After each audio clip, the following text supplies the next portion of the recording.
1, eu quero ler a partir do versículo 4, e diz assim: E sucedeu que no dia em que Eucana sacrificava, dava ele porções a Penina, sua mulher, e a todos seus filhos e a todas as suas filhas. Porém a Ana dava uma parte excelente, porquanto ele amava Ana. Porém o Senhor lhe tinha cerrado a madre. Eu quero repetir a última parte desse versículo. Porém o Senhor lhe tinha cerrado a madre, e a sua competidora excessivamente a irritava para a embravecer, porquanto o Senhor lhe tinha cerrado a madre. Quero repetir a última parte do versículo. Porquanto o Senhor lhe tinha cerrado a madre. E assim o fazia ele de ano em ano, quando ela subia à casa do Senhor, assim a outra a irritava, pelo que chorava e não comia. Então Eucana, seu marido, lhe disse: Ana, por que choras? E por que não comes? E por que está mal o teu coração? Não te sou eu melhor do que 10 filhos? Então Ana se levantou depois que comeram e beberam em Siló, e Eli, sacerdote, estava sentado numa cadeira junto a um pilar do templo do Senhor. Ela, pois, com amargura de alma, orou ao Senhor e chorou abundantemente. E votou um voto dizendo: Senhor dos exércitos, se benignamente atenderes para a aflição da tua serva, e de mim te lembrares, e da tua serva te não esqueceres, mas à tua serva deres um filho varão, ao Senhor o darei por todos os dias da sua vida, e sobre a sua cabeça não passará navalha. Quantos creem que esta poderosa e infalível palavra de Deus? Diga amém. Assente-se, querido, reverentemente, para que possamos juntos compartilharmos da palavra do Senhor. Eu estive orando ao Senhor hoje, me veio ao coração agora à tarde o desejo de compartilhar com vocês uma mensagem com o seguinte tema: gerando uma solução para Deus. Gerando uma solução para Deus. No ano passado, na terça-feira, quando eu preguei aqui no Congresso de Missões, aqui no último dia, na terça-feira, eu creio que quem estava presente aqui vai se lembrar. Eu contei uma experiência de um amigo meu, por nome Denilson, que morreu em um acidente. Quem lembra desse fato? Muitos irmãos lembram. Mas eu senti de contá-lo novamente, porque eu quero complementar, pastor, o fato que aconteceu após a morte. Denilson foi comigo em Cuba em setembro do ano de 2009. Denilson voltou impactado de Cuba. Ele flutuava, falando em missões. Adotou 14 missionários conosco, ajudava o Paraguai, um homem tremendamente apaixonado pela obra missionária. Dirigente de uma congregação na cidade de Itaperuna, Rio de Janeiro. Camarada crente. E ele foi comigo no mês de abril, no Paraguai. Ficamos ali alguns dias pregando, dormindo precariamente, comendo assim, de forma precária também. E numa quarta-feira nós fomos inaugurar, ou lançar, melhor dizendo, lançar a pedra fundamental de um templo num lugar chamado São José do Norte, onde nós apoiávamos um missionário. Naquela oportunidade, uma noite fria de quarta-feira, eu não quis pregar, eu disse: Denilson, você vai pregar hoje. E naquela noite, meus queridos, pensa num homem que pregou, mas ele pregou debaixo da unção do Espírito Santo. E eu me lembro que ele pregou dizendo: Deus não me chamou para ser águia. Eu falei: meu Deus, o Denilson se enrolou todo agora, porque todo mundo quer ser águia, né? Deus não me chamou para ser águia, porque a águia quer dar voos altos. Deus me chamou para ser corvo. Eu falei: pronto, agora ele complicou mais ainda. E de repente ele disse: Deus não me chamou para ser águia, porque a águia quer ver longe, a águia quer renovar, a águia quer ter voos muito altos. Deus me chamou para ser corvo, para levar comida para os Elias que estão morrendo na beira dos rios. Eu falei: opa, escapou. Foi bem. E ele pregou naquela noite apaixonadamente. Vidas aceitaram Jesus como Salvador. Pessoas caíam debaixo da graça de Deus naquele evento. Queridos, nós doamos naquela noite, eu e Denilson, 2.500 tijolos para construirmos um templo ali. Compramos um lote num lugar chamado General Resquim, que não tem nenhum crente. O Denilson comprou. Fomos para o Brasil, eu peguei o voo em Assunção na quinta-feira. O Denilson perdeu o avião. Diz que mineiro não perde o trem, mas ele perdeu o avião. No outro dia eu cheguei na sexta-feira, 10h30 da manhã na minha casa. O Denilson chegou 10 horas da noite, porque ele perdeu o voo, eu e o evangelista Anderson. E ele chegou lá em casa 10 horas da noite, na cidade de Viçosa. Minha esposa Eunice fez uma comida, nós jantamos e tal. E ele animado, ainda falando umas palavrinhas em espanhol e etc. Quando foi 11h20, o Denilson falou: pastor, vou embora. Falei: Denilson, dorme aqui, meu filho. Tem a cama do Rafael aqui, que é meu filho que mora em Patinga, do Gustavo, que mora em Petrópolis. Dorme aqui. Amanhã cedo você vai embora. Denilson: não, pastor, daqui de Itapiruna é 150 quilômetros, daqui 1 hora, 50, ou melhor, 1 hora e 50 minutos, 2 horas, eu estou em casa, tranquilo, Deus abençoe e tal, Pai do Senhor, e foi embora. Eu fui dormir. 3 horas da manhã, meu celular tocou, era o telefone do Denilson. Eu atendi, ninguém falou nada. 10 minutos depois, o telefone toca outra vez. Era o telefone do Denilson, ninguém falou nada. Eu retornei a ligação, e quando eu retornei a ligação do outro lado, Marluce, esposa de Denilson, atende o telefone em gritos dizendo: pastor Jander, 5 minutos antes do Denilson chegar em casa, pastor, 2 quilômetros, pastor, um caminhão arrancou a roda, pastor, bateu no carro do Denilson e ele está esmagado no meio das ferragens, pastor. Meus irmãos, aquela noite não foi noite para mim. Eu chorava, tremia, minha esposa me abraçava e dizia: Jander, você viaja 6.000 quilômetros por mês. Jander, eu estou com medo. O filho de 17 anos ia no carro, abraçava o pai e dizia: papai, não se vá, eu preciso do Senhor, eu preciso do Senhor. E ele no volante de uma Tucson, com uma Bíblia esmagada no peito. E eu não pude ir no sepultamento no outro dia, viajei, mandei a minha esposa ir no domingo. E eu preguei por telefone no culto do Denilson. E disse: irmãos, Denilson foi o meu grande amigo, mas os seus projetos estão vivos. Não deixe os projetos do Denilson morrer. Foi uma choradeira total. E eu me preparei naquela semana, porque eu precisava dar uma explicação para a família e dizer sobre tudo aquilo que havia acontecido. O que você diz para um menino de 9 anos? O que você diz para um jovem de 17 anos? E o que você diz para um filho de 21 anos, recém-casado, que perde o pai, vindo de uma viagem missionária? Qual é a explicação lógica que você tem para isso? Simplesmente, aparentemente, ela não existe. Mas esta história do Denilson, ela mudou o meu ministério. E eu quero lhe falar uma frase que talvez pode mudar a sua vida. Nós precisamos deixar Deus ser Deus. Existem pessoas que querem pegar Deus e manipular Deus, encaixar Deus dentro da sua forma e dizer: Deus, tu vais ser o Deus que eu quero que tu sejas. Mas eu aprendi que quem é massa e entra na forma não é Deus, sou eu. E ele tem a autonomia de fazer o que ele quiser, porque afinal quem é Deus é ele.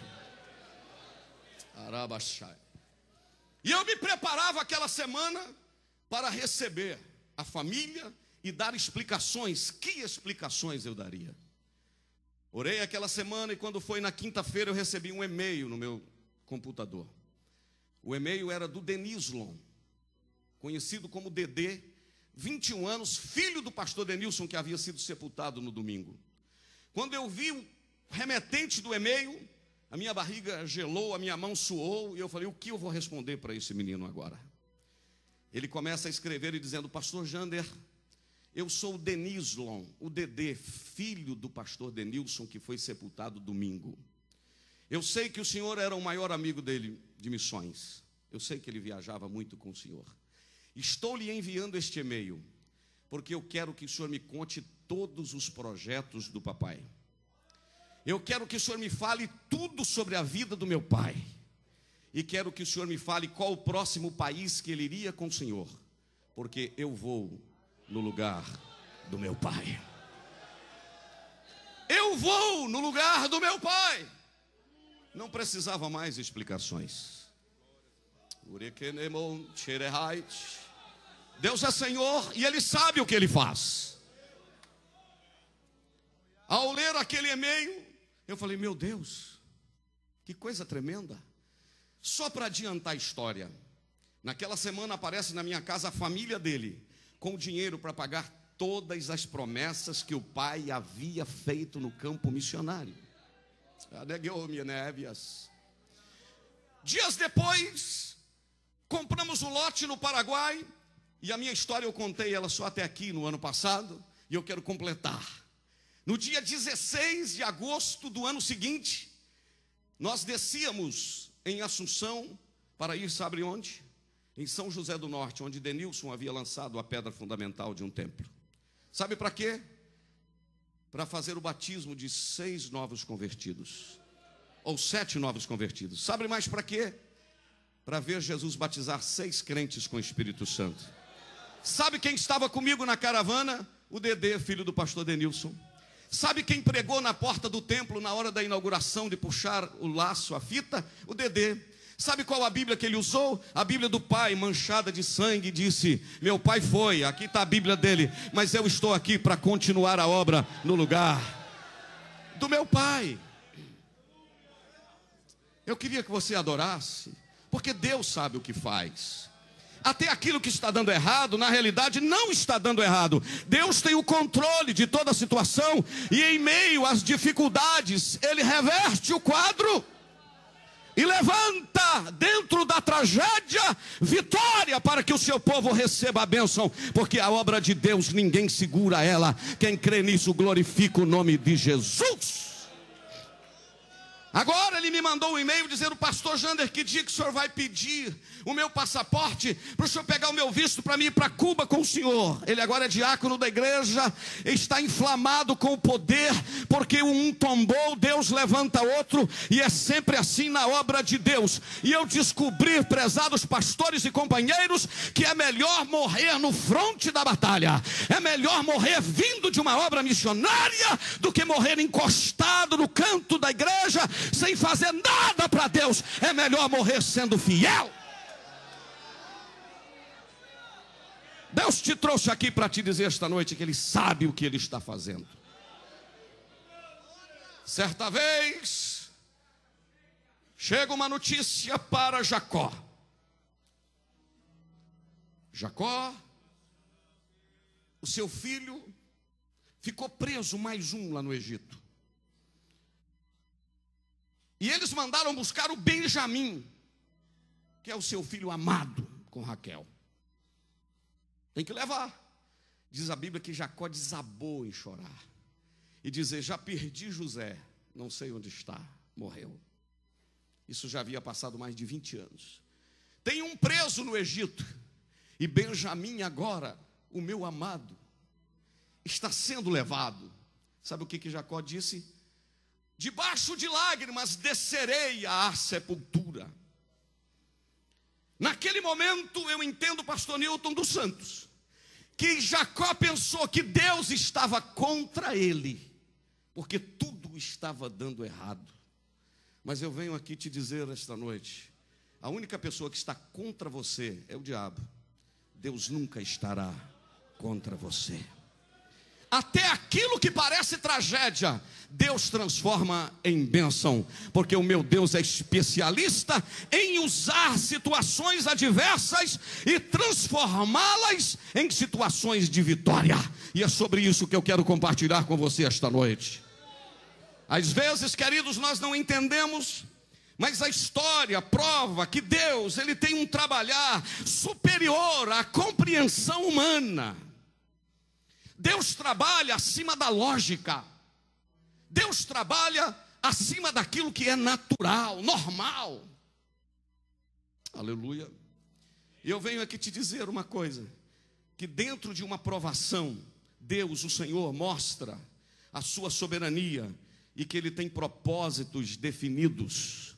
Ouça o que eu vou dizer. Deus nos surpreende nas crises. Homens usados são homens ousados. Homens usados são homens provados. Aneu e cherbe. Cuigamondorrando golbiastai de home estindo quevirai.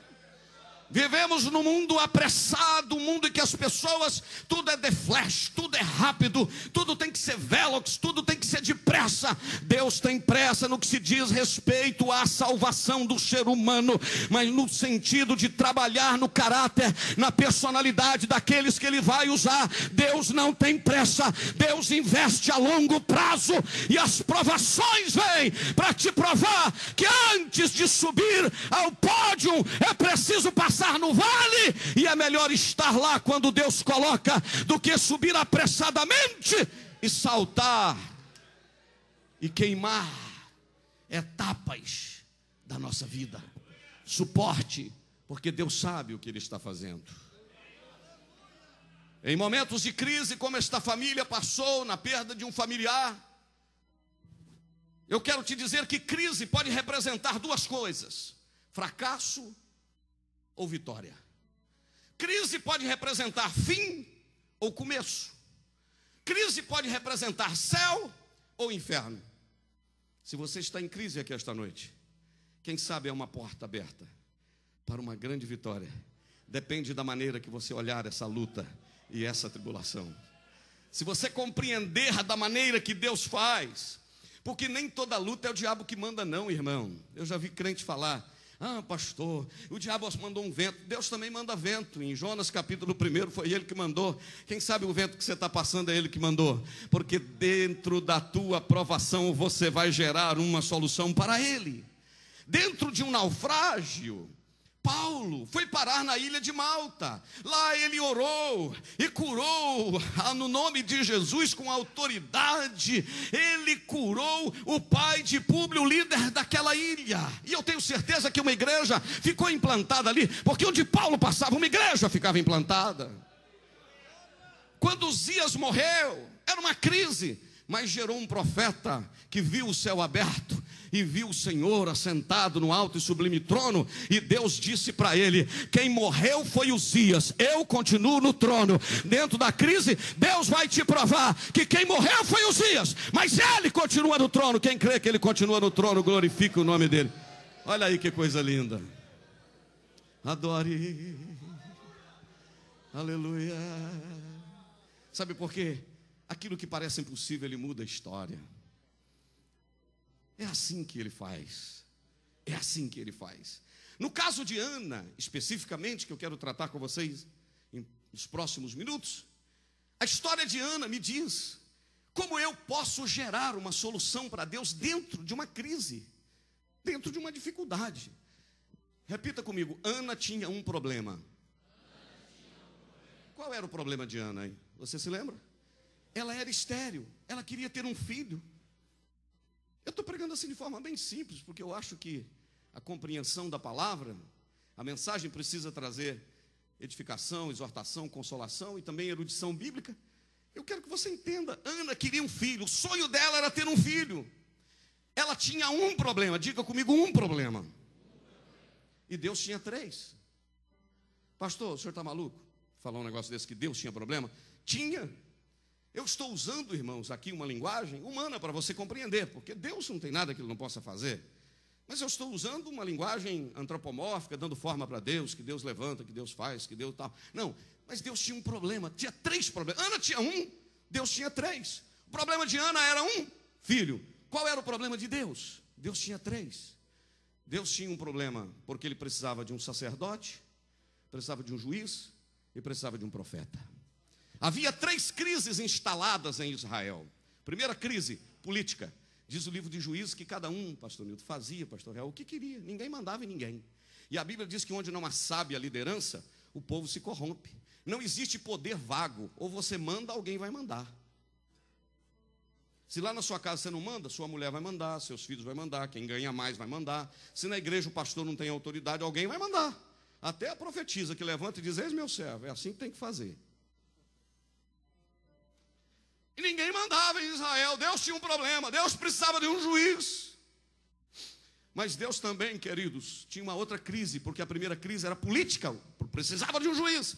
Deus tinha uma segunda crise. Segundo problema, era um problema moral. Moral por quê, pastor? Estava instalado em Siló, na tenda da congregação, um lugar de prostituição. E eu preguei ontem aqui que Moisés nunca perdeu a visão da santidade de Deus. A casa do Senhor é santa. Em algum momento ele purifica e santifica o seu povo. Porque lá no livro de Ezequiel, capítulo de número 9, aqueles homens intendentes com armas destruidoras, o Senhor deu ordem para eles. Ezequiel via a visão, ele disse: entra lá em Jerusalém, no templo, e começa pelo meu santuário.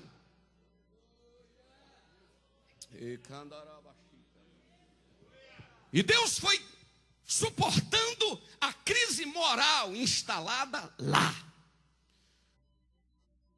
Os filhos de Eli, Hofni e Finéias, fazia fila de mulheres na porta da tenda da congregação para prostituir com os filhos do sacerdote Eli. E isso feria a santidade de Deus.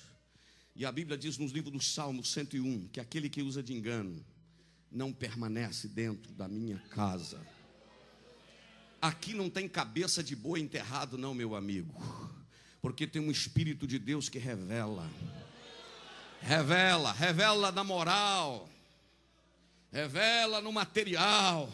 Porque o Espírito Santo, o Senhor Jesus, ele tem olhos como chama de fogo, e o seu Espírito penetra no púlpito, penetra na tesouraria, penetra na secretaria, penetra no gabinete pastoral, penetra na nossa casa, na nossa família.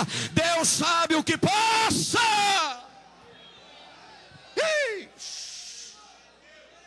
Sabe? E Deus está olhando aquilo. Havia, queridos, uma irresponsabilidade, era uma crise moral. Os filhos do sacerdote ali prostituindo. Terceira crise, porque eu não posso demorar muito. Primeiro, crise política. Segundo, crise moral. Terceira, crise espiritual. O sacerdote estava velho. Não quer dizer que o velho não seja importante na casa de Deus, não, irmão.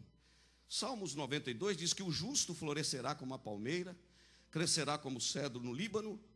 Os que estão plantados na casa do Senhor florescerão nos átrios do nosso Deus. Na velhice ainda darão frutos, serão viçosos e florescentes para anunciar que o Senhor é reto. O idoso é uma bênção, mas idoso cheio de Deus que é bênção. Porque o idoso que perdeu a visão, ele está pesado, ele perdeu a visão, ele não tem destreza, ele reveza a sua vida entre a cadeira e o travesseiro, ou está dormindo ou está sentado, e Deus está olhando aquilo, e havia uma crise espiritual instalada ali, havia uma falta de sensibilidade espiritual naquele lugar, e quando a crise espiritual instala, a insensibilidade toma conta, e quando a insensibilidade toma conta, meus queridos, a insensibilidade é aquele posicionamento da pessoa que ele não sente mais o que acontece à sua volta. Se eu aproximo do cantor Sandro, ele sabe que alguém tocou nele. Se eu chego perto, esbarro aqui no pastor Carlos, ele tem sensibilidade, mas o insensível não sente nada. E havia uma crise de insensibilidade instaurada lá, espiritual. E o insensível, primeiro, ele é indiferente. Segundo, o insensível não experimenta o sobrenatural de Deus. Terceiro, o insensível vende a sua dignidade. O insensível negocia a própria alma para levar vantagem. O insensível resiste aos chamados de arrependimento de Deus. Deus chama e ele não atende os chamados de arrependimento de Deus. Porque o insensível familiarizou-se com Deus. Eu vou repetir o que eu falei aqui ontem. Nós somos seres adaptáveis. O ser humano acostuma com frio, com calor. Eu trabalho em Cuba e tenho o pastor Real que tem missões em Cuba, o pastor Silas. Um salário mínimo em Cuba são $13. O cidadão come uma vez por dia, à noite ele está dando glória a Deus. Ele acostumou com comer pouco. O ser humano acostuma até com a dor. Eu tenho um amigo que tem uma dor no braço. Ele falou: Jander, estava voando com ele para o México. Ele falou: Jander, se eu ficar sem essa dor, eu sinto até falta. O ser humano acostuma até com a tragédia. E eu quero te falar uma coisa triste. O ser humano acostuma com coisas espirituais. Eu, como pregador, o cantor, os púlpitos das nossas igrejas, os crentes que ouvem pregações todos os dias, hinos, vamos ter cuidado com isso, querido, porque daqui a pouco você não vai sentir mais nada. E eu quero te dizer que nós não podemos perder a sensibilidade, porque quando nós perdemos a sensibilidade, nós não acreditamos mais que Deus usa pessoas pequenas e anônimas, nós só esperamos receber dos grandes. E eu venho aqui te dizer que o insensível vai continuar esperando dos grandes, enquanto o sensível receberá através da vida de pequenos, mas que são verdadeiros profetas nesta nação. O sensível, ele resiste, o insensível, aos chamados de arrependimento de Deus. Quinto, o insensível não defende a honra de Deus. O camarada vem falar da igreja, vem falar de Deus, e o sujeito é crente e fala: é verdade mesmo, rapaz. E tem umas coisas que você não sabe também não. Eu estou sabendo de umas outras aí. Vai se converter, meu amigo. Você tem que defender a honra de Deus, rapaz. Pastor, se Deus quiser, Ele se defende, Ele vai usar você. O filisteu está lá 40 dias, de manhã e de noite, 80 vezes falando: não tem Deus aí desse Israel aí, gente que luta comigo. O Davi falou: se o Davi vivesse hoje, acho que ele era mineiro, porque ele foi levar 10 queijos para o chefe do exército. O Davi dá uma olhadinha e falou: o que está acontecendo aí? Aquele filisteu lá falou que aqui não tem homem, que Deus aqui não tem Israel. Espera aí, que negócio desse incircunciso atacar o meu Deus? Isso não é assim não. Aqui tem gente que defende a honra de Deus, sim, ué. Aleluia. Se você vê alguém falando da igreja, falando mal do pastor, você fala: opa, pode ter pastor picareta. Mas você fala com ele: o que você é? Eu sou pedreiro. Mas tem pedreiro picareta também, rapaz. Você não vem falar não. Pode ter algum pastor aí, alguma pessoa enrolada, mas o meu pastor é homem de Deus, viu? Na minha igreja você tem que defender a honra de Deus. O insensível não defende a honra de Deus. Em sétimo lugar, o insensível, ele não guerreia as guerras do Senhor. Aleluia. Você precisa abraçar as guerras de Deus. Aleluia. Abigail encontrou com Davi e falou: Davi, eu vou te dar comida, porque eu descobri que você é um homem que luta as guerras de Deus. Aleluia. Se você defende as guerras de Deus, Deus defenderá as suas. Deus te trouxe aqui para hoje para te dizer que se você guerreia as guerras de Deus, Deus está defendendo as suas. Tome posse desta palavra em nome de Jesus. Se tu estás preocupado com as guerras de Deus, Deus cuidará de ti, da sua família. Ninguém tocará em ti. Aleluia! Porque Deus honra quem honra a Ele. Aleluia. Fazer igual o cantor fez: eu vou. Aleluia. O insensível, eu ainda estou na crise de Israel, né? Crise espiritual. O insensível, ele perde os sonhos do reino. Ele não sonha mais as coisas, os sonhos de Deus. Mas o sensível, tudo que Deus quer, ele quer. Eu já ouvi muitas mensagens sobre sonhos nesse Brasil, seja nos púlpitos de Camboriú, nos púlpitos desta nação. Mas a maioria delas é o seguinte: qual é o seu sonho? Deus vai te tirar de baixo e vai te pôr em cima. Deus vai te tirar do final da fila e pôr no princípio da fila. Hoje ninguém te vê, amanhã todo mundo vai te ver. Quem não quer sonhar um trem desse, irmão? Isso é bom. Mas talvez o sonho que Deus queira que você sonhe, talvez nem seja aparecer, ficar conhecido. Talvez os sonhos que Deus quer que você sonhe sejam sonhos de um trabalho de grupos familiares, para restaurar alguém que precisa de uma palavra. Sonhe os sonhos genuínos de Deus, porque se Deus quiser, Ele te põe lá em Camboriú para pregar, te põe em Blumenau, te põe em Joinville, te põe na Convenção Geral, te põe em Belém. Quando nós sonhamos os sonhos genuínos de Deus, Deus faz cumprir os nossos mais genuínos sonhos. Eu não te prometo nada aqui esta noite que Deus vai fazer. Não, eu não te prometo sucesso aqui esta noite. Eu te prometo, se você for fiel, for santo e sonhar os sonhos de Deus, tudo aquilo que você sonhar para a glória dele, Ele cumprirá, porque fiel é o que prometeu, o qual também o fará.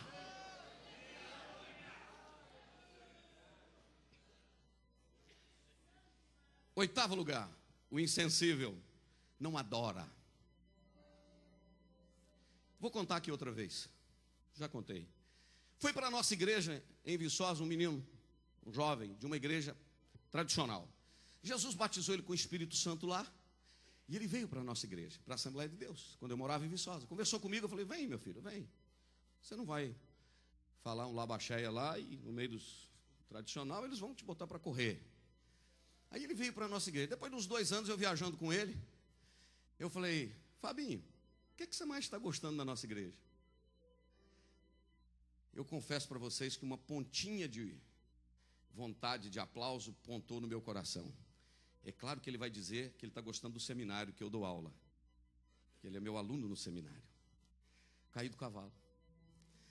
Eu falei, Fábio, o que você mais gosta da nossa igreja? Pensei que ele ia pensar no coral, na mocidade, na banda, etc. Ele falou, pastor, o que eu mais me admiro, o que mais está me admirando na nossa igreja é que o meu pastor adora. Porque eu fui de uma igreja 10 anos que eu nunca vi o meu pastor correr uma lágrima no olho e nem levantar a mão para adorar. O insensível não adora, o sensível.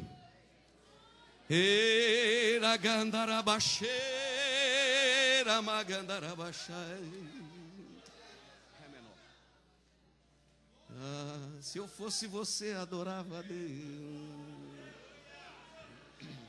porque dele, por ele, para ele são todas as coisas. Pode ir adorando ao Senhor assim, porque dele, por ele, para ele são todas as coisas. Levante assim a sua mãozinha direita comigo e canta assim: a Ele a glória,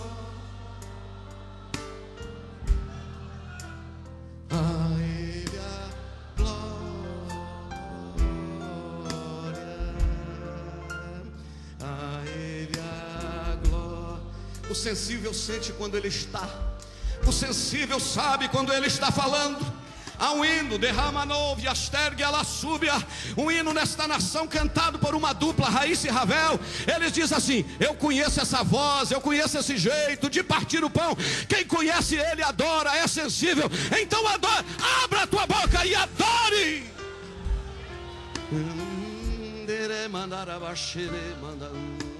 Vamos outra vez assim.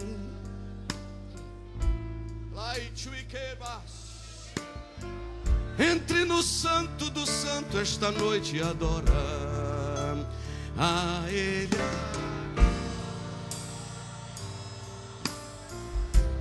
Eu glorifico a Deus, queridos, porque aqui nesta noite há um espírito de adoração.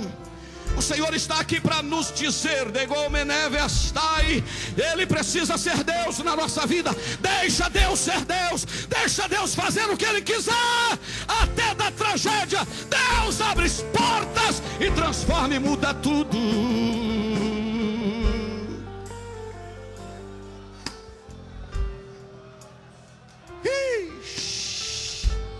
Lá na galeria tem gente falando, lá atrás tem gente pulando, pastor Newton. A glória do Senhor está aqui.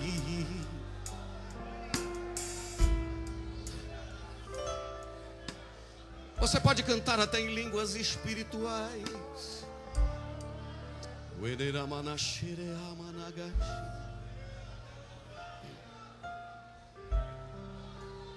Aqui não tem violência espiritual. Aqui não. Nós estamos simplesmente pregando a palavra e dizendo que havia uma crise instaurada em Israel, mas Deus continuava no trono e no seu tempo certo Ele continua sendo Deus. Deus não perdeu o controle de nenhuma situação. Deus tem o governo. Quem crê que Ele tem o governo, glorifica o nome dEle. Quem crê que Ele tem o governo, glorifica. Ele tem. Ele manda, desmanda, comanda, determina, joga no chão, põe em pé, empurra, cerca, opera, porque afinal Ele é Deus.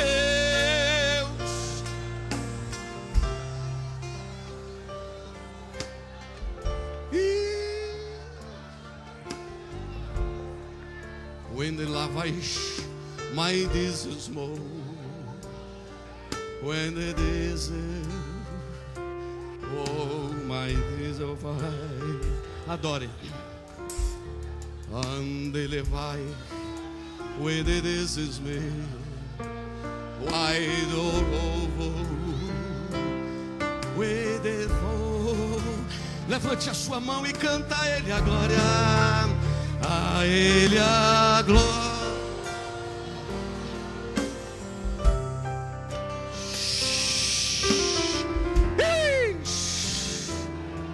O sensível sente.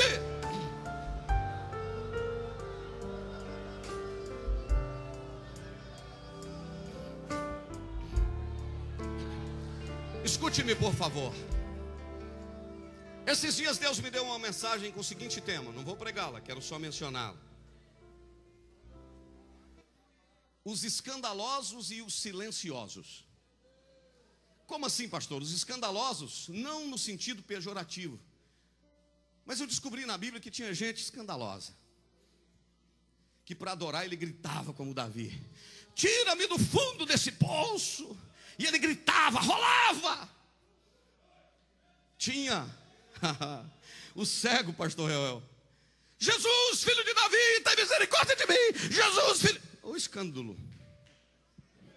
Aparentemente escândalo. Na igreja tem esses, né? Que ele gosta. Oh, glória. Não é assim? Mas na Bíblia também tem os silenciosos. Os escandalosos fazem um barulhão tremendo. Os silenciosos dizem assim: nem quero que ele saiba que eu estou aqui. Eu só vou tocar na orla dele. Aleluia. Talvez você seja desse temperamento. Que culto bom para você, você tem que ter a unção da flanelinha, né? Ou do celular. Mas talvez você é daquele que chega em silêncio. Mas quando ele fala, você derrete. Aí você diz: Jairo estava falando assim: o senhor tem que ir lá em casa porque a minha filha está quase morrendo. A mulher do fluxo de sangue dizia: para mim nem precisa dele lá em casa, é só tocar. Aleluia. Aí quando ela tocou, Jesus: opa, alguém tocou. O Pedro falou: Senhor, ou Pedro, ou qualquer um que estava perto, é impossível, senhor, tem um monte de gente encostando o senhor aqui, como é que você vai falar que alguém tocou no senhor? Não tocou porque tocou diferente. Porque eu senti que de mim saiu virtude. Seja você silencioso ou escandaloso, adore, porque o sensível adora a Deus. Mas tem uma coisa: enquanto o cego está gritando: Jesus, filho de Davi, tem misericórdia de mim. Jesus, filho de Davi. Cala a boca, você está perturbando o mestre. Jesus, filho de Davi, tem misericórdia de mim. Cala a boca. Jesus, filho de Davi, tem misericórdia de mim. Enquanto isso, em cima da árvore tem um homem se ajeitando e dizendo: não quero que me veja, eu quero vê-lo. Jesus cura o cego, vai passando com a multidão, dá uma paradinha, stop.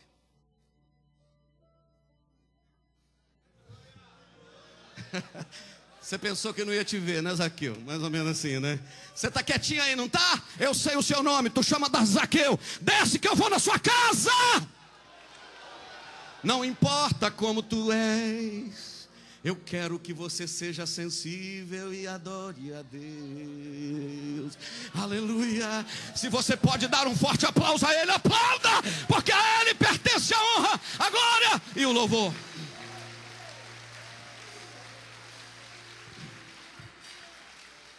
para sempre, amém. Mas deixa eu caminhar mais um pouquinho. Pastor Nilton, estou de olho aqui. Em 8º lugar, o insensível não adora. Em 9º lugar, o insensível não valoriza alianças, pactos, concertos. Se você fez uma aliança com Deus, querido, pode quebrar tudo, da parte de Deus não quebrará. Deus é fiel. Deus tem compromisso com o descendente de Abraão, de Isaac e de Jacó. Você vê lá Israel hoje, 6 milhões de habitantes. Está lá o Oriente Médio, a Liga Árabe, 32 países, 230 milhões. Querendo atirar e acabar com a raça de Abraão, Isaac e Jacó. Quando isso vai acontecer, Deus pega a mão dos Estados Unidos e põe lá em cima e diz assim: opa, aqui não toca. Porque Deus é Deus de alianças. O insensível, pastor Real, ele quebra alianças, pastor Nilton. E Deus precisava resolver esta situação, porque estava acontecendo algo lá no tabernáculo, que não podia acontecer. Diz-nos o capítulo 3. Estando Eli deitado e Samuel também deitado, antes que a lâmpada de Deus se apagasse. Aquela lâmpada não podia apagar. Era do candelabro e tinha que queimar, clarear o tabernáculo 24 horas. Mas diz que antes dela apagar, eles já estavam dormindo. Mas eu glorifico a Deus que antes que a lâmpada apagasse, Deus chamou Samuel. E eu profetizo no púlpito de Blumenau esta noite. Tem muita lâmpada apagando por esse Brasil afora. Tem muita coisa complicada por aí. Mas antes que a lâmpada de Deus apague, Deus chamará Samuéis, porque o Deus ainda continua no trono. Mas eu preciso terminar, eu tenho 7 minutos para terminar. Não quero me delongar muito, já estou pregando há mais de 50 minutos. Passou rápido. Bom, pelo menos acho que passou. Enquanto Deus tem 3 problemas, Ana tem 1. Vamos voltar em Ana para a gente concluir. Tem uma mulher passando uma luta tremenda, porque ela tem 3 inimigos. Ela tem Penina, que eu coloco o nome dela de destruidora de sonhos. Segundo inimigo, Elcana, que eu coloco o nome dele de conformismo. Terceiro, Eli, que eu coloco o nome dele de incompreensão. Primeira inimiga, Penina, destruidora de sonhos. Ela abusava. Ela dizia: Ana, se contente, minha filha, você não pode ter. Eu estou com esse monte de catarrentinho aqui, olha o tanto de trabalho que isso dá. Deus te quis assim, Deus te fez assim. Não liga para esse negócio não. Destruidora de sonhos, sai para lá, eu quero. Segundo destruidor de sonhos, Elcana, o marido.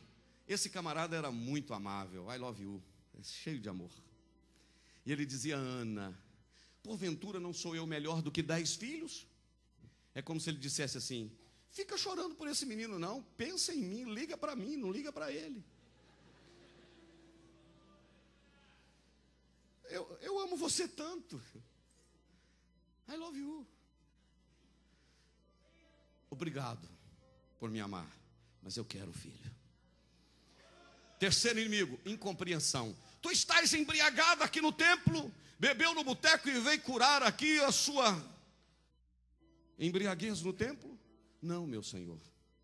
Meus irmãos, preste atenção em algo fantástico que eu vou falar.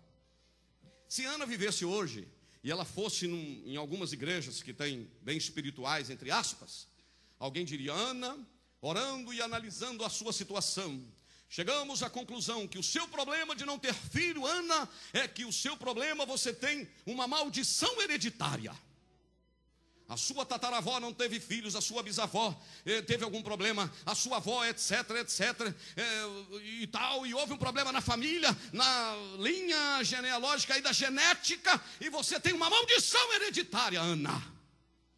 Se ela fosse numa igreja mais espiritual, alguém dizia: irmã Ana, o seu problema não é maldição hereditária. O seu problema é pecado escondido. Vamos revelar, porque o pecado vai sair e o filho vai nascer. E se Ana fosse numa igreja mais espiritual, diria: Ana, seu problema não é maldição hereditária, seu problema não é pecado escondido, seu problema é o demônio da esterilidade que está localizado nas suas trompas. Vamos fazer uma campanha e você ficará sem esse demônio. Só que o problema de Ana não era pecado escondido, o problema de Ana não era maldição hereditária, o problema de Ana não era demônio, o problema de Ana era Deus. Eu li 2 vezes que Deus havia cerrado a madre dela. E eu disse para você que nós precisamos deixar Deus ser Deus. Deus tem 3 problemas, Ana tem 1. Então Deus falou o seguinte: eu vou resolver com ela. Glorifique a Deus, sabe por quê? Porque a tua luta vai gerar uma solução para Deus. Aleluia. Tua luta vai gerar uma solução para Deus. Naquele momento Deus olha para Ana e ele tem um problema, 3 problemas, melhor dizendo, Ana tem 1. E Deus queria Ana mais perto dele. E Deus queria ensinar Ana algumas lições que eu quero compartilhar com você rapidamente. Deus queria compartilhar com Ana. Quando ela tem um filho e pega aquele menino, ele nasce, coloca o nome de Samuel. Essa terminaçãozinha El é a abreviatura de Elohim. Todas as vezes que você vê os nomes com terminação de El, né? Porque é a abreviatura de Elohim. Aí tem Daniel, que é Deus é meu juiz, ou Deus julgou, né? Eliel, Deus é Deus. Toda essa terminação El, abreviatura de Elohim, colocou o nome dele de Samuel, porque a palavra Samu, ouvir, vem de Shema, né? Quando lá em Deuteronômio capítulo 6, 4, Moisés bradava e dizia: ouve, ó Israel, o Senhor é o único Deus. O termo do hebraico é Shema Israel Adonai Elohenu Adonai Ehad. Esse Shema é ouviu. E pôs o nome nele de Deus ouviu. E ela chega com aquele menino lá no templo e apresenta e diz: seu sacerdote, se fosse hoje falava paz do Senhor, Pai do Senhor, não estou vendo quem é não, mas Pai do Senhor. Eu sou aquela mulher que esteve aqui com a alma angustiada. Por esse menino orava eu, e o Senhor me deu. E eu vim devolvê-lo. Sabe por quê? Na prova ela gerou uma solução para Deus, mas ela aprendeu algumas lições. A luta vem para nós compreendermos que o Deus das bênçãos é melhor do que as bênçãos de Deus. Segunda coisa, a luta vem para que entendamos que tanto o ordinário como o extraordinário são presentes de Deus. A luta vem para que tenhamos disposição em consagrar a Deus o melhor que temos. Quando ela devolve Samuel ao Senhor, ela não transforma a bênção dela em um culto e adora a bênção dela. Ela devolve a bênção para Deus e adora o nome daquele que pertence toda a honra, toda a glória e todo louvor. Com Ana eu aprendo que nós não temos aquilo que nós guardamos, nós temos o que nós doamos. E eu aprendo a reconhecer que os sonhos de Deus são mais altos do que os nossos sonhos. Ana tinha um sonho de ser mãe. Deus tinha um sonho de ter um sacerdote, um profeta e um juiz. E Ana me ensina que a bênção vem de Deus, é de Deus e deve ser consagrada para Ele. Ana agora devolve aquele menino e naquela noite que Samuel não ouve nada, Deus brada. Eli não ouve, Samuel ainda não está entendendo, mas Deus brada, antes que a lâmpada apagasse, e chama aquele moço: Samuel, Samuel, você é a solução. Sua mãe passou na prova, eu vou abençoá-la, ela terá mais 6, ela vai ter 7, e você vai agregar as tribos dispersas, e eu vou tratar com essa liderança insensível e que não preserva a santidade e banaliza o sagrado. Eu vou tratar, tu substituirás. Glorifique a Deus esta noite, porque toda a prova que tu estás passando, o resultado não é o diabo aplaudir sobre você, mas é você erguer a mão e dizer: eu gerei uma solução para Deus e o nome do Senhor foi glorificado. Fique de pé comigo. Aleluia. Eu termino. Faltam 7 minutos para as 9 horas. Ou melhor, estou querendo voltar, pastor, 1 hora. Mas deixa eu te contar uma coisa, para me terminar, não saia. Eu preciso contar isso. Eu tenho 48 anos de idade, 27 vou fazer no ministério, vou fazer 30 anos de casado. Eu tenho 3 filhos, Rafael, Gustavo e Fernanda. Quando meu filho do meio tinha 15 anos, ele caiu numa depressão, ficou deprimido. E a depressão, ela tem alguns motivos. Nem toda depressão é o diabo. Existe a depressão espiritual, que é uma seta maligna mesmo enviada. Existe a depressão psicológica, que é aquela provocada por a perda de um familiar, um trauma, tem a ver com psique, tem a ver com uma tragédia, alguma coisa assim. Mas existe a depressão endógena, é aquela que é produzida pela falta da serotonina, o elemento do cérebro responsável pelo humor. E o meu filho caiu nesse quadro, um menino bonito, lindo, inteligentíssimo. Meus irmãos pensam que é chorar, eu e Eunice chorando. Um menino de 15 anos, pastor Nilton, ele ficava a noite inteira acordado e dormia o dia inteirinho. Só para não ter contato, pastor Reuel, com as pessoas. Ficou 3 meses sem ir para a escola. Ele ia perder o 3º ano, ele já estava com quase 17. Pastor Carlos, e pensa num crente que chorou. Eu viajava, pregava num congresso, Jesus salvava, curava, batizava com o Espírito Santo. Chegava em casa e dizia, Eunice, Gustavo foi para a aula? Não, Jander, está dormindo. Gastava 2 horas no banheiro para tomar um banho só para ficar sozinho. Meus irmãos, um dia voltando de Ipatinga, perto da cidade de Caratinga, dentro do carro estava eu, a minha esposa e os 3 filhos atrás. O Gustavo falou algo que me quebrou. Ele falou, papai, eu tenho quase 18 anos, não creio que eu vou me formar, não creio que serei alguém na vida, não creio que vou vencer, não acredito nem que Deus pode me dar a vitória, papai. Eu parei o carro na beira da estrada, levei a minha mão para trás, segurei na mão dele assim e falei, Gustavo, você não consegue crer, mas o Deus do teu pai vai te dar a vitória. Aleluia. Amanacheira, existe um Deus dos nossos pais. Um grupo de irmãs da minha igreja em Viçosa fez uma campanha de oração na minha casa. Vários dias, de 9 às 10 da manhã, ele dormindo. A gente saía para comer uma pizza depois do culto. Ele dizia, traz um pedacinho para mim, papai. Eu não vou. Suava frio quando ia na igreja, fobia social. Um dia chegou o limite, ele falou, papai, me devolve para a nossa cidade de origem, eu não vou conseguir terminar o 2º grau, vou tomar pau, deixa eu ir para lá. Como eu entraria na minha cidade com um filho sendo devolvido porque não conseguiu terminar o 2º grau? E eu pregando, obra missionária, missões, pregando e Deus abençoando. E o diabo falava, funciona lá fora, na sua casa não funciona. Eu falava, te prepara, Satanás, eu não vou desistir.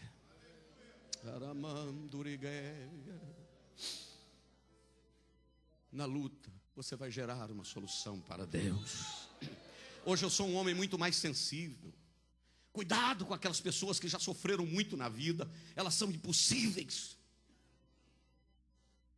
E um dia eu fui para uma congregação, uns 12 crentes, eu e meu pastor Getúlio. E quando eu fui para aquela congregação, no púlpito, Deus falou comigo, meu servo, eu estou te dando uma vitória hoje maior do que tu estás esperando. Quando eu cheguei em casa, encontrei meu filho com um sorriso, dizendo, papai, estou chegando da escola. Meses depois, o Gustavo chegou lá em casa com um boletim, dizendo, papai, o 2º melhor aluno da turma ganhou um rodízio de pizza. Só para adiantar para você, essa semana, poucos dias, eu liguei para ele e disse, papai, tudo bem, Gustavo? Ele, tudo bem, papai, tal, tudo jóia. Está onde? Não, eu estou aqui saindo do hospital. Eu falei, e tal, mas está tudo bem, e tal. Não, estou só saindo do hospital e tal, não sei o quê. Você está pensando que ele estava no hospital doente, né? É porque ele é estudante de medicina. Aleluia. Eu queria, pastor, o senhor me conhece, sabe que eu não extrapolo, mas me suporta um pouquinho, deixa eu só cantar com você assim, ó. Aquilo que parecia impossível, aquilo que parecia não ter saída,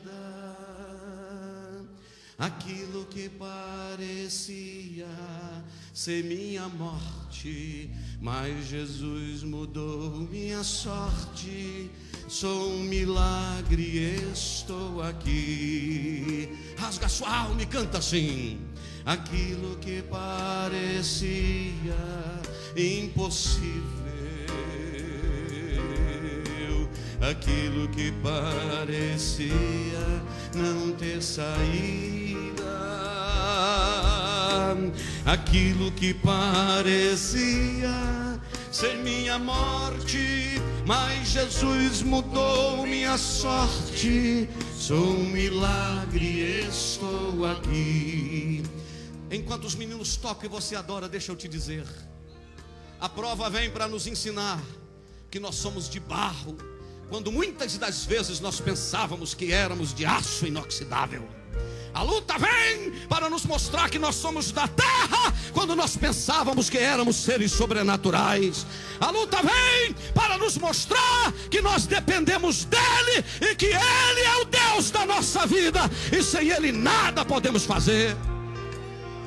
Você não tem, mas ele tem. Você não pode, mas ele pode. Você é frágil, mas ele é todo poderoso. Você é como um palito de fósforo, mas se você colar na barra de aço que ele é esta noite, você se tornará inquebrável, porque o soberano é o dono de todas as coisas. Então cante comigo: aquilo que parecia impossível. Eu quero que você cante adorando: aquilo que parecia não ter saída.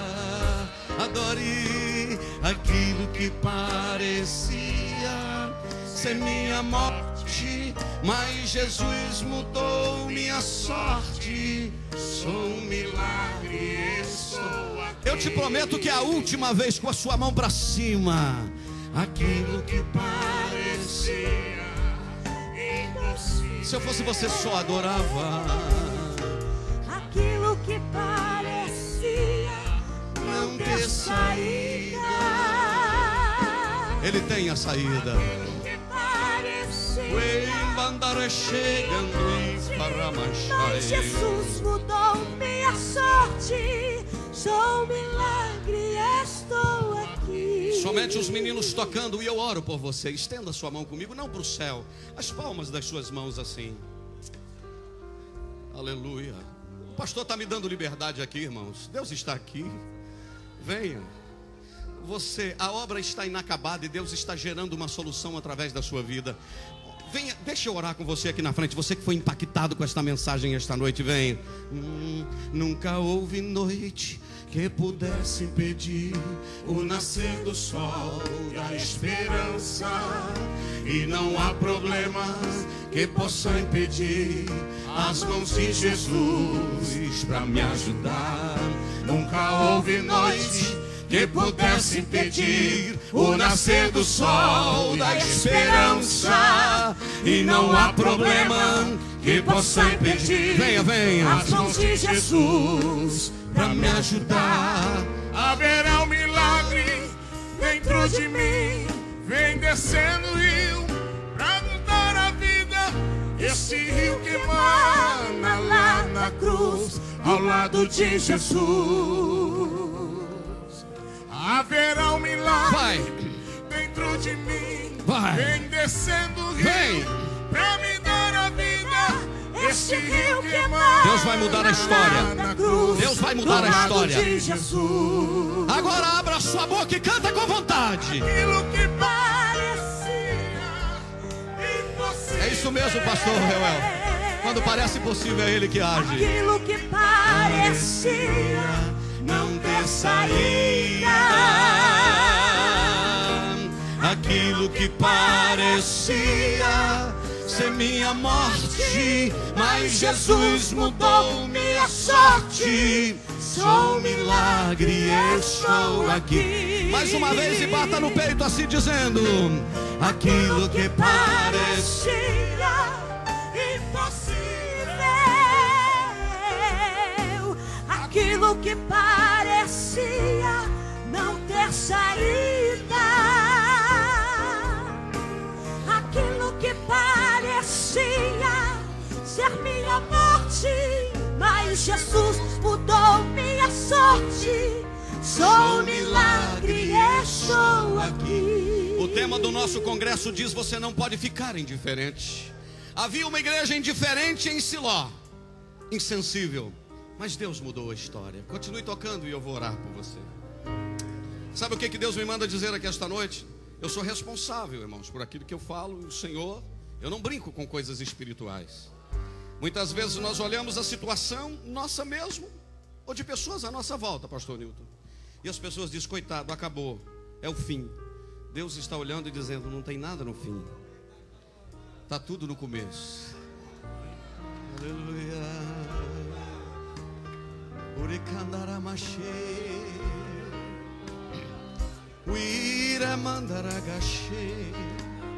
Pai, em nome de Jesus, nós temos acabado de pregar a tua santa e poderosa palavra.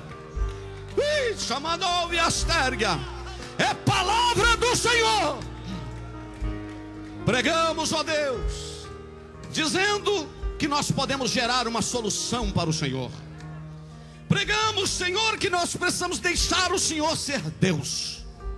Seja Deus na nossa vida. Tu sabes amassar o barro, tu sabes quebrar o vaso, tu tiras a lã da ovelha, tu faz do jeito que o Senhor quer. Naquela luta que eu passei, tu quebraste-me, a mim e minha esposa, mas nós estamos restaurados, estamos mais do que nunca apaixonados pelo Senhor.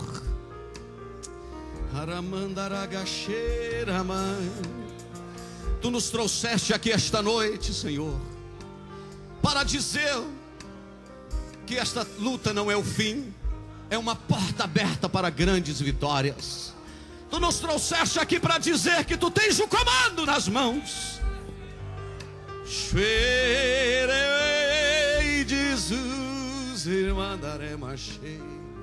Eu ministro vitória sobre a vida desta igreja. Missões é uma obra inacabada, Senhor. E missões não é feita com pessoas empolgadas. Missões é feita com pessoas apaixonadas pelo Senhor. Quem em meio à prova e à tribulação ergue a voz e a mão e brada: eu sei que o meu Redentor vive, que por fim se levantará sobre a terra. We shall mostrar, na autoridade do teu Espírito que eu tenho sobre a minha vida, eu ministro agora uma vitória sobre a vida desta igreja, daqueles que estão aqui. Receba sobre as tuas mãos a glória, a graça, e saia daqui não simplesmente desafiado, mas saia transformado pelo poder da palavra do Senhor, no nome de Jesus. Escolha uma pessoa do seu lado, segure na mão dele, dê um abraço e diga assim: deixa Deus ser Deus.